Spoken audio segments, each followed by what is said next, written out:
আসসালামু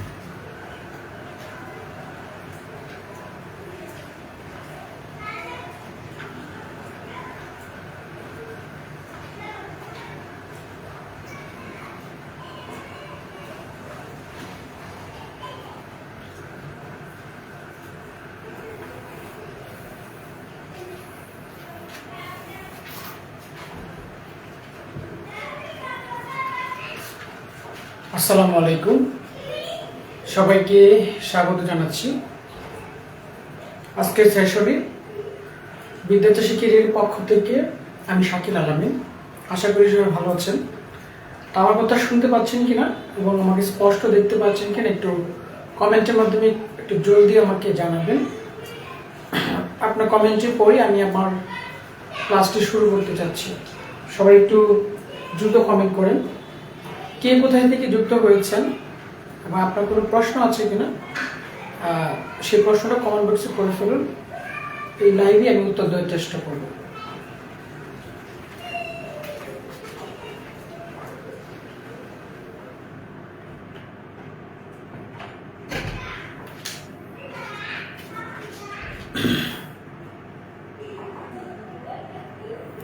একটু কষ্ট করে কমেন্ট করবেন যে আমার আসলে কথা বোঝা যাচ্ছে কিনা। যারা দেখছেন একটু কষ্ট করে কমেন্ট করবেন।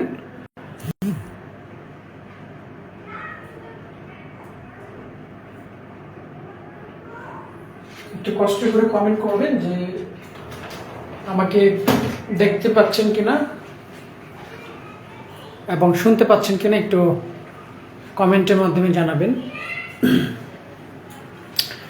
আজকে যে ক্লাসটি নিব এটা অত্যন্ত গুরুত্বপূর্ণ, শুধুমাত্র বিসিএস প্রিলিমিনারির জন্য ইম্পর্টেন্ট না। আমি মনে করি যে বিসিএস, তারপর হচ্ছে গ্রেড 11-20 প্রাইমারি, এনটিএসসি, বিভিন্ন মন্ত্রণালয় অধিদপ্তরের যত চাকরি আছে সব চাকরির জন্য কিন্তু এটা প্রস্তুতির জন্য কিন্তু এটা খুবই গুরুত্বপূর্ণ।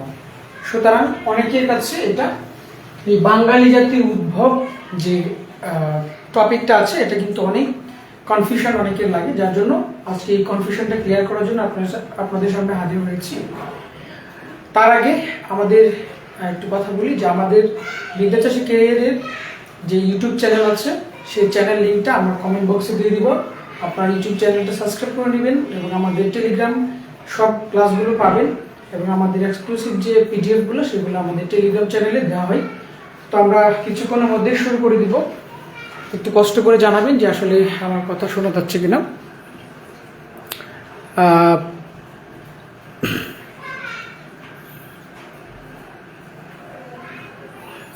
রেগুলার এইখানে আমাদের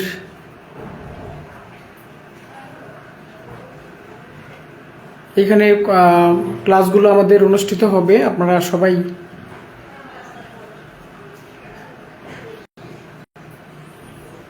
আমি আপনাদের লিঙ্কটা দিয়ে দিচ্ছি। আমার কথা শোনা যাচ্ছে কিনা একটু কষ্ট করে জানাবেন, তাহলেই আমি শুরু করতে পারি। আমি ধরে নিলাম যে আপনারা শুনতে পাচ্ছেন, তাহলে শুরু করি আমাদের আজকের ক্লাসটি। আজকের যে ক্লাসটি সেটা হচ্ছে আমাদের 47তম বিসিএস প্রিলিমিনারি বাংলাদেশ অ্যাফেয়ার্স বা বাংলাদেশ বিষয়াবলীর একটি টপিক। সেটা হচ্ছে টপিকটা মূলত হচ্ছে বাংলাদেশের জাতীয় বিষয়াবলী প্রাচীনকাল থেকে সমসাময়িক কাল। এটা হচ্ছে টপিক, বাংলাদেশের জাতীয় বিষয়াবলী। এটা হচ্ছে মূল টপিকটা, বাংলাদেশের জাতীয় বিষয়াবলী।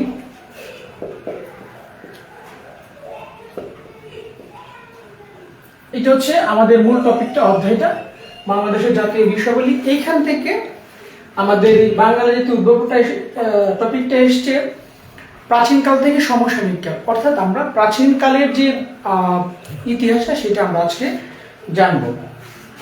তো বাঙালি জাতীয় উদ্ভব এটা নিয়ে আসলে বিস্তর গবেষণা করা হয়েছে। আপনারা জানেন যে আমাদের বিখ্যাত ডক্টর নিহারঞ্জন রায়ের যে বাঙালি জাতির উদ্ভব, বাঙালি জাতির ইতিহাস বইটা আছে, সেখানেও অনেক তিনি গবেষণা করেছেন। এছাড়া আরো অনেক বই আছে। তো এই বইগুলো থেকে প্রাপ্ত তথ্যের ভিত্তিতে আমি আজকের লেকচারটি সাজিয়েছি। আশা করি আপনারা উপকৃত হবেন। তো তো প্রথমেই দেখি যে বাঙালি জাতির উদ্ভব। আপনারা জানেন যে বাঙালি আসলে যে জাতিটা সেটা একটা সংকর জাতি। এটা বহু জাতির সংমিশ্রণে এই রক্তের যে ধারা এবং জেনেটিক্যালি যে জিনগত আপনার ধারাবাহিকতাটা বর্তমানে আছে। বর্তমানে আমরা যে মানুষ দেখি বাংলাদেশে বা বাঙালি যে মানুষগুলো আছে সেগুলোর বিবর্তনটা কিন্তু একদিনে হয়ে যায়নি, এটা দীর্ঘ বিবর্তনের ইতিহাস আছে। তো বাঙালি জাতির এই আমরা যদি উদ্ভবটা প্রথমেই যদি বলতে চাই তাহলে প্রথমেই বলবো বাঙালি জাতি মূলত অনার্য এবং আর্য জাতি বা অনার্য এবং আর্য, ঠিক আছে। প্রধানত হচ্ছে দুই ভাগে বিভক্ত। তো অনার্য কারা ছিলেন? এই অনার্য হচ্ছে এই উপমহাদেশে বা ভারতীয় উপমহাদেশে আজ থেকে 5000-7000 বছর আগে এই কয়েকটি জাতি বাস করত। তার মধ্যে একটা হচ্ছে নেগ্রিটো, তারপর হচ্ছে অস্ট্রিক, দ্রাবিড় এবং মঙ্গোলীয়। তো এখানে কথাটা হচ্ছে বর্তমানে আমরা যে নেগ্রিটো এটা পাই বা এখন বর্তমানে যারা বসবাস করছে তার মধ্যে হচ্ছে এই সাঁওতাল যাদের পাচ্ছি তারা কিন্তু নেগ্রিটো জাতি থেকে আসছে এবং মুন্ডো এই জাতি থেকে দুইটা আমরা জাতিকে বর্তমানে দেখতে পাই। এটা প্রায় 5000 বছর প্লাস আগে, অর্থাৎ খ্রিস্টপূর্ব 5000 বছর প্রায়, ঠিক আছে। তো নেগ্রিটো জাতিটা ছিল, এই নেগ্রিটো জাতিটা তারা এখানে বসবাস করত। পরবর্তীতে অস্ট্রিক যে জাতিটা আছে এই অস্ট্রিক জাতি এই নেগ্রিটো জাতিকে এসে কি করলো, তারা দেখা যাচ্ছে অস্ট্রিক জাতিটা কিন্তু একটু সভ্যতার দিক থেকে নেগ্রিটো জাতির থেকে একটু উন্নত ছিল, যার জন্য তারা তাদেরকে কি করলো, পরাস্ত করলো বা তাদেরকে বিতাড়িত করলো এবং তাদেরকে অনেকটাই ডাউন করে দিল। পরবর্তী অস্ট্রিক জাতি এসে এই অস্ট্রিক জাতির মধ্যে মূলত এরা এসছে, অস্ট্রিক জাতি মূলত ইন্দোচীন আজ থেকে প্রায় 5000 বছর আগে এই দেশে বসবাস করার জন্য বা পরিভ্রমণে এসে এখানে বসবাস করলো। তারপর অস্ট্রিক জাতি কি করলো, এই দ্রাবিড় জাতির সাথে একটা সংমিশ্রণ হলো, অর্থাৎ বাঙালি জাতির যে আমরা অনার্যের কথা বলছি এরা সবাই অনার্য। আমরা বলেছি যে বাঙালি জাতি প্রধানত দুই ভাগে বিভক্ত, একটা হচ্ছে অনার্য। অনার্য মানে যারা আগে থেকেই এই উপমহাদেশে বা এই বাঙালির যে আপনার টেরিটরি ছিল সেই টেরিটরিতে বসবাস করতো। তো এখানে অস্ট্রিক এবং দ্রাবিড়ের যে একটা সংমিশ্রণ ছিল সেই সংমিশ্রণে প্রায় 5000 বছর আগে তারা এখানে বিবর্তন হচ্ছিল, মানুষের সাথে জেনেটিক্যালি তারা এখানে একটা সংমিশ্রণ হচ্ছিল। পরবর্তীতে মঙ্গোলীয় এরাও কিন্তু আপনার এসছে, এই দ্রাবিড়ের সঙ্গে কিন্তু আবার একটা সংমিশ্রণ হয়। এখানে আপনার সংমিশ্রণটা হয়ে যাবে দুইটার মধ্যে একটা বৈবাহিক বন্ধনে আবদ্ধ হওয়ার পরে বা বিভিন্ন ভাবে তারা কি করো, দ্রাবিড় এবং মঙ্গোলীয় আপনার জাতি কি হয়, বিকাশ লাভ করে। তাহলে মঙ্গোলীয় জাতি দিয়ে বর্তমানে আমরা কাদেরকে পাচ্ছি, মঙ্গোলীয় জাতি গোষ্ঠীর মধ্যে গারো, কোচ, ত্রিপুরা, চাকমা এই জাতিগুলো আছে, এরা হচ্ছে মঙ্গোলীয় জাতির আপনার সংমিশ্রণের ফল। তাহলে আমরা দেখলাম যে এই অনার্য জাতি ছিল নেগ্রিটো, অস্ট্রিক, দ্রাবিড় এবং মঙ্গোলীয়। এরা পূর্ব থেকে এই উপমহাদেশে বা বাংলাদেশের এই অঞ্চলে বা ভারতীয় উপমহাদেশে পূর্ব থেকে বসবাস করছিল। পরবর্তীতে এই আর্যরা এখানে বসবাস করছিলই, কিন্তু পরবর্তী অনার্যরা বসবাস করছিল। পরবর্তীতে আসলো আর্যরা মূলত মধ্য এশিয়া, ইরান বা মধ্য এশিয়াতে বা ইরানের দিক থেকে তারা আসছে। জাতি হিসেবে তারা আর্যরা কি কারা ছিল, আরবি, তুর্কি, ইরানি, হাবশি এবং আফগান, এরা ছিল আর্য। মূলত এই আর্য হচ্ছে এরা মূলত বসবাস করতো মধ্য এশিয়া এবং ইরানে। খ্রিস্টপূর্ব 200 খ্রিস্টপূর্বাব্দে এই আর্যরা বাঙালি বা বাংলাদেশে বা এই উপমহাদেশে এসে আপনার হাজির হয়েছিল, ঠিক আছে। যার জন্য এই আর্যরা বাঙালি জাতির সাথে মিশে একটা নতুন আরেকটা জাতিতে পরিণত হয়। এই আর্যরা তারা যখন এই অঞ্চলে যখন বসবাস করতো স্বাভাবিকভাবেই এই অঞ্চলের ধর্মটা ছিল সনাতন ধর্ম, যেটাকে আমরা হিন্দু ধর্ম বলি, এবং তারা এই দলে এই উপমহাদেশে যখন আসলো তখন তারা কিন্তু সনাতন ধর্মটা গ্রহণ করে।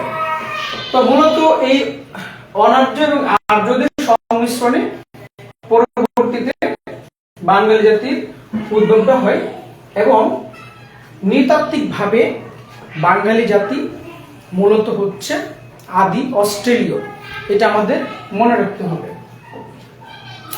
তো মূলত ছিল বাঙালি জাতির এই উদ্ভবটা এবং পরবর্তীতে বিকাশ লাভ করে আজ পর্যন্ত এখানে বিকশিত হয়েছে।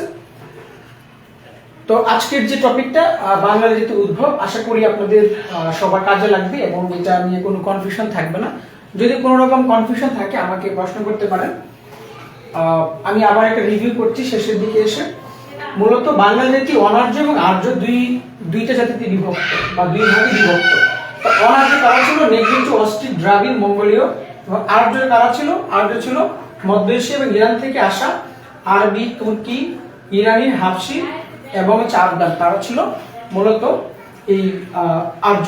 ঠিক আছে, তারপর আর্য এবং অনার্য এই দুইটা সংমিশ্রণে এই বাঙালি জাতির উদ্ভব হয়েছে আজ থেকে প্রায় 2200 বা 300 বছর আগে। এই বাঙালি জাতির সাথে সংমিশ্রণ করে বিভিন্নভাবে তারা কি করে সংমিশ্রণ করে এবং বৈবাহিক বন্ধনে আবদ্ধ হয়ে তারা জিনগতভাবে একটি বাঙালি জাতির বৈশিষ্ট্য গ্রহণ করে। পরবর্তী ক্লাসে আমরা শিখব বা জানবো আমরা প্রাচীন বাংলার যে জনপদগুলো ছিল সেই জনপদ এবং বিভিন্ন যে শাসনামল ছিল, যেমন পাল, তারপর হচ্ছে সেন, এই যে আমলগুলো ছিল, শাসনামলগুলো ছিল, সেগুলো সম্পর্কে আমরা জানবো। আর আপনার যদি ভিডিওটি ভালো লেগে থাকে, আশা করি উপকৃত হয়েছে, এবং ভালো লেগে থাকলে অবশ্যই শেয়ার করে দিবেন। ধন্যবাদ সবাইকে।